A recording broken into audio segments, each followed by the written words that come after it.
네, 최근에 중국의 철강 감산 소식이 전해지면서 기대가 되는 업종이죠. 바로 철강 업종입니다. 전문가 모시고 좀 더 깊이 있는 진단해 보겠습니다. 유진투자증권 박민진 연구위원을 전화로 연결하겠습니다. 박 연구위원님 안녕하십니까? 네, 안녕하세요. 네, 포스코 철강주의 대장주가 이제 3분기 실적 평가부터 부탁드리겠습니다. 네, 많은 분들이 확인하셨듯이 이제 역대 최대 분기 실적을 기록을 했습니다. 이제는 이 실적의 어떤 가장 큰 배경은 철강제 가격 상승이었고요. 조선용 후판 이제 하반기 협상이 30만 원 이상 인상되면서 타결이 됐기 때문에 그 부분이 이제 반영이 됐었고요. 그 밖에도 뭐 열연, 냉연 등 전반적인 제품에서 단가 상승폭이 저와 어떤 시장의 기대치를 크게 상회하는 그런 실적이었다고 보고 있습니다. 네, 자, 말씀을 해주신 것처럼 실적은 잘 나왔지만 이 주가 흐름은 지지부진합니다. 연말까지 어떤 전략에 유효할까요? 네, 아무래도 이제는 시클리컬 산업이다 보니까 시장은 이제 업황이나 실적의 피크아웃 우려를 이제는 계속 하게 됩니다. 올해 사실 내내 이제 그랬고요. 원자재 수요의 뭐 절반 가량을 아직도 이제 중국에서 소비를 하는데 중국의 어떤 경기 성장 모멘텀이 둔화할 수 있다. 이런 우려가 계속 조금 발목을 잡고 있었던 상황이었죠. 보통은 이런 상황이면은 뭐 실적이 잘 나오는 지금이 피크라고 생각을 많이들 하실 수밖에 없다라고 보는데, 다만 이제 투자자분들이 이제 간과해서는 안 된다라고 생각하는 부분이, 앞에 도입부에서 말씀을 해주신 것처럼 지금 이제 중국이 공급을 줄이고 있다라는 겁니다. 탄소 중립 이런 목표 때문에 최대한 중국은 이제는 철강 공급 좀 줄이고 싶어 하고요. 그리고 이제는 그러기 위해서 수출을 억제하는 기조를 이어갈 가능성이 이제 크다라고 저희는 보고 있습니다.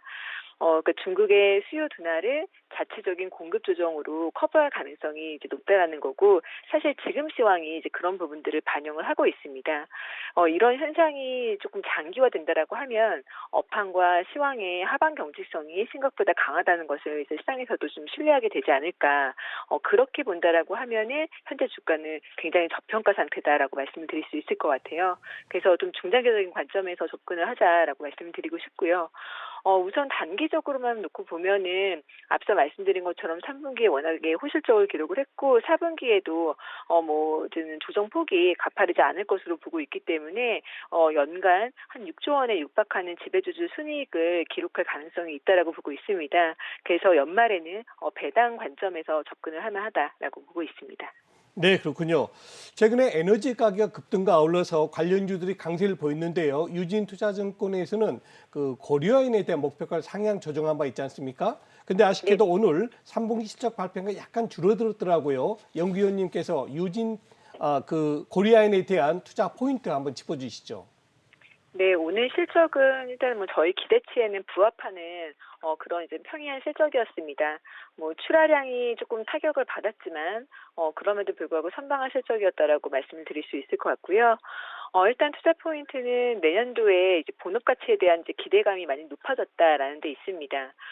중국에서 지금 이제 전력 쇼티지 이슈도 있고 유럽의 어떤 전력 단가 급등으로 이 지역들의 그 재련사들이 감산을 사실 시작을 했거든요.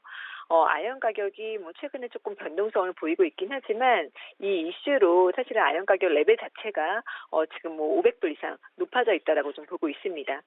특히나 이렇게 재련사들이 생산량을 줄이면은 아연 가격 상승뿐만이 아니라 정광 수급 개선을 좀 기대할 수 있습니다. 그래서 재련 수수료의 어떤 반등 가능성도 과거보다는 좀 높아졌다라고 좀 보고 있고요. 고려 아연은 사실은 뭐 전력 이슈에 따른 조업 차질을 겪고 있지 않기 때문에 이러한 부분들의 이제 온전한 수혜가 가능하다라고 이제 보고 있고요. 이런 가운데 뭐 아시다시피 전해동박 같은 신성장 사업들이 지금 준비가 되고 있는 상황이기 때문에 향후에 이런 신성장 사업의 확장 가능성을 또 추가적인 모멘텀으로 기대를 해볼 수 있을 것 같습니다. 네, 자, 이런 가운데도 연구위원님께서는 운송주도 함께 담당을 하고 계시는데요. 아닌 게 아니라 최근 위드 코로나 기대감에 항공주에 대한 기대감도 높아지고 있습니다. 다만 오늘은 좀 주가 낙폭이 거세게 나오고 있는데요. 이들 업종군에 대해서는 어떻게 전망을 하고 계세요? 네, 일단 말씀하신 것처럼 위드 코로나를 앞두고 있는 상황이라서 지금 여객 수요 회복을 좀 기대를 하고 있고요. 수요 회복은 이제 내년 상반기부터 시작될 것으로 저희는 이제 보고 있습니다. 일단은 뭐 방향성 자체는 이제는 어느 정도 주가가 많이 반영을 하고 있다라고 이제 보고 있는데 앞으로의 이제 관건은 얼마나 많이 좋아질 수 있느냐에 달려 있다라고 보고 있습니다. 초기에는 이 역의 공급 회복 속도가 사실 수요 회복 속도보다 좀 더뎌서 타이트한 수급과 높은 운임이 좀 기대가 된다라고 좀 보고 있고요.